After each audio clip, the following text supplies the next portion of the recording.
ආයිබෝන් කියලා පිළිගන්නවා ඔයාලා හැම කෙනෙක්ම ඔන්න අද දවසෙත් අපොස සාමාන්‍ය පෙළ ගණිතය ප්‍රශ්න පත්‍රයට මුහුණ දෙන්න බලාපොරොත්තු වෙමින් ඉන්න ඔයාට ගොඩාක් වැදගත් වෙන ගණිත ගැටලුවක් අරගෙන ඇවිල්ලා තියෙනවා. අද දවසේ මම ඔයත් එක්ක කතා කරන්න බලාපොරොත්තු වෙන්නේ 2018 O level ගණිත ප්‍රශ්න පත්‍රයේ එක පත්‍රය A කොටසේ 14 වෙනි ප්‍රශ්නය. මේක ජ්‍යාමිතීය ගැටලුවක් විදිහට තමයි අපිට දීලා තියෙන්නේ. මේ පැත්තෙන් අපිට රූප සටහනක් දකින්න පුළුවන්.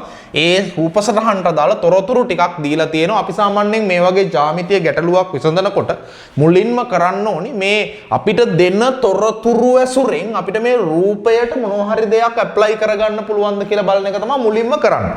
අපි බලමු මේ දීලා තියෙන රූපයට මොනවාම හෝ තොරතුරක් මේකේ අපිට අතුලත් කරගන්න පුළුවන්ද කියලා. රූපයේ දැක්වෙන වෘත්තයේ විස්කම්භය PQ වේ. අන්න එකක් අපිට කන්ෆර්ම් කරගන්න පුළුවන්. මෙන්න මේ PQ කියලා කියන්නේ මේ වෘත්තයේ විස්කම්භය කියලා කියනවා. මේ කේන්ද්‍රය හරහා යන රේඛාව. හරි ඒක අපිට මුකුත් තව ලකුණු කරන්න බෑ. නම් අපි ඒක ඔලුවට දා ගන්නවා. දී ඇති තොරතුරු අනුව x අගය හොයන්න කියනවා. මෙන්න මේ x කියන එකේ අගය හොයන්න කියලා තමයි කියන්නේ. එතකොට දැන් මේ වගේ ජ්‍යාමිතීය ගානක් හදනකොට අපිට මේ දෙන තොරතුරු වලින් මේ රූපෙට මොනවා හරි ඇප්ලයි කරගන්න හෝ අපේ ඔලුවට දාගන්න ඒ කියන එක කරාට පස්සේ අපිට ඊළඟට තියෙන්නේ අපි ළඟ දැන් එකතු වෙලා තියෙන කලින් දේවල් සහ මේකෙන් ආපු තොරතුරු මේ සියල්ල පදනම් කරගෙන මේ රූපෙට තොරතුරු එකතු කරන එක. අපි බලමු මේකේ මෙන්න මේ PQ කියන එක විස්කම්භයක් කියලා ගානේ කිව්වනේ. එතකොට ඔයාට මතක් වෙන්න ඕන මේ 10 වසරේදී ඉගෙන ගන්න ප්‍රමේයක් තියෙනවා. මෙන්න මේ වගේ වෘතයක් මේ වෘතයේ මේක විස්කම්භයක් නම් මෙන්න මේ විස්කම්භයේ දෙකෙලවරින් මේ වෘත්තය මත ලක්ෂයක මෙන්න මේ විදිහට කෝණයක් ආපාතනය කරොත් මෙන්න මේ ආපාතනය කරන කෝණය ඍජු කෝණයක් වෙනවා. අපි මේකට කියන්නේ අර්ධ වෘත්තයක කෝණ කියලා. අර්ධ වෘත්තයක කෝණය ඍජු කෝණයක් වෙයි. එහෙනම් මෙතන මෙන්න මේ PQ කියන එක විස්කම්භයක් නම් මේ R කියන ලක්ෂයේ මේ ආපාතනය කරපු මේ කෝණය අනිවාර්යයෙන්ම ඍජු කෝණයක් වෙන්න ඕන. එතන අංශක 90යි.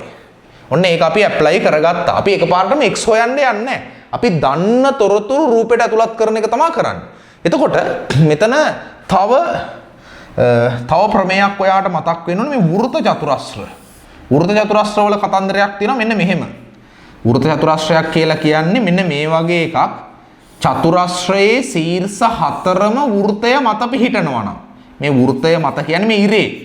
මේ ඉරේ පිහිටනවා නම් අපි ඒකට කියනවා වෘත චතුරස්‍රයක් කියලා. මේ වෘත චතුරස්‍රයේ මේ කෝණය A කියලා ගත්තොත් මේ කෝණය B කියලා ගත්තොත් මෙන්න මේ කෝණ දෙකේ එකතුව A ධන B සමානයි අංශක 180යි. ඒකට කියන්නේ වෘත චතුරස්‍රයක සම්මුඛ කෝණ පරිපූර්ණක වේ කියලා. එහෙනම් මෙතන මේ PQRS කියලා කියන්නේ පුතේ වෘත චතුරස්‍රයක්. මොකද මේ PQRS ලක්ෂ 4ම වෘතය මත මේ ඉරේ තමයි පිහිටලා තියෙන්නේ. එහෙමනම් මේ S අකුර ළඟ තියෙන කෝණය සහ මේ Q අකුර ළඟ තියෙන කෝණය සම්මුඛ කෝණ දෙකක්. එහෙනම් ওই කෝණ දෙක අනිවාර්යයෙන්ම පරිපූර්ණක වෙන්න ඕනේ. ඒ කියන්නේ එකතුව 180ක් එන්න ඕනේ.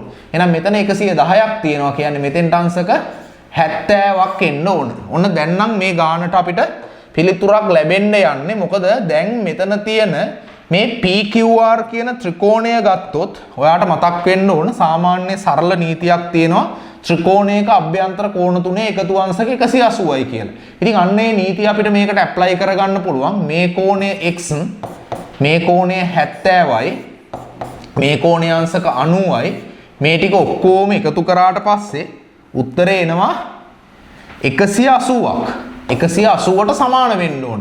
අන්න දැන් ජ්‍යාමිතීය ගාන සරල සමීකරණයක් බවට පත් වුණා. සරල සමීකරණ ගානක් බවට පත් වුණා. ඉතින් එහෙනම් අපිට මෙන්න මේක විසඳලා අපිට උත්තරයක් ගන්න පුළුවන්. x ධන 90යි 70යි එකතු කරොත් එහෙම 160යි සමානයි 180යි. අපිට මේ 160 සමාන ලකුණෙන් එහා පැත්තට රන් ගියොත් x සමානයි 180න් 160ක් අඩු කරොත් එහෙම අංශක 20ක් කියලා උත්තරේ ලැබෙනවා. ඉතින් ඊටමත් සරලව x වලගේ හොයාගත්තා. අපි මෙතනදී පාවිච්චි කරපු ටෙක්නික් එක තමයි ගොඩක්ම වැදගත්. මේ වගේ ජ්‍යාමිතීය කෙටි ප්‍රශ්නයක් දුන්නොත් අපි මුලින්ම කරන්නේ දෙන තොරතුරු ටික රූපයට සහ අපේ හිතට දාගන්න එක. දෙන තොරතුරු ටික රූපයට සහ හිතට දාගන්න එක තමයි අපි මුලින්ම කරන්නේ. ඊට පස්සේ අපි අපි ළඟ දාගත්ත හිතට දාගත්ත තොරතුරු සහ අපි ළඟ කලින් ඉඳන් හිතේ තියෙන තොරතුරු ටිකක් තියෙනවා ජ්‍යාමිතික ප්‍රමේයන්. අන්න ඒ ටික ඇප්ලයි කරලා රූපයට තවදුරටත් තොරතුරු එකතු කරනවා. රූපයට තොරතුරු එකතු කරගෙන යනකොට එක මොහොතක අපිට හොයන්න කියන එකත් එක්ක තියෙන සම්බන්ධතාවයක් මුණ ගැහෙනවා. අන්න ඒ සම්බන්ධතාවය පාවිච්චි කරලා තමයි අපි එතන උත්තරේ හොයාගන්නේ. එහෙම නැතුව එකපාරටම හොයන්න කියන්නේ x නේ. x හොයන්නේ කොහොමද කියලා කල්පනා කර හිටියයි කියලා අපිට ජ්‍යාමිතියේදී උත්තරයක් ලේසියෙන් ගන්න බෑ. ගොඩාක් වෙලාට එහෙම කල්පනා කරොත් ඊළඟ යාගේ ඒකේ ප්‍රතිඵලය තමයි කල්පනා කිරීමේ ප්‍රතිඵලය. අනේ මේක හරියන්නේ නැහැ ඊළඟ ගානට යනවා කියලා ප්‍රශ්නේ අතහැරලා යන එක. ඉතින් මේ ක්‍රමයට ගියොත් ඔයාට ඉතාමත් සරලව මේ ගණිත ගැටලුව තේරුම් ගන්න පුළුවන්. ඉතින් මම හිතනවා මේ ගැටලුව ඔයා ඉතාමත් සරලව තේරුම් ගත්තා කියලා. මේ වගේම ආපොස සාමාන්‍ය පෙළ ගණිත ප්‍රශ්න පත්‍රයේ තවත් ගොඩාක් වැදගත් ප්‍රශ්නයක් එක්ක හමු වනතුරු ගිහින් එන්න. ඔයාලා හැමෝටම සුබ දවසක්.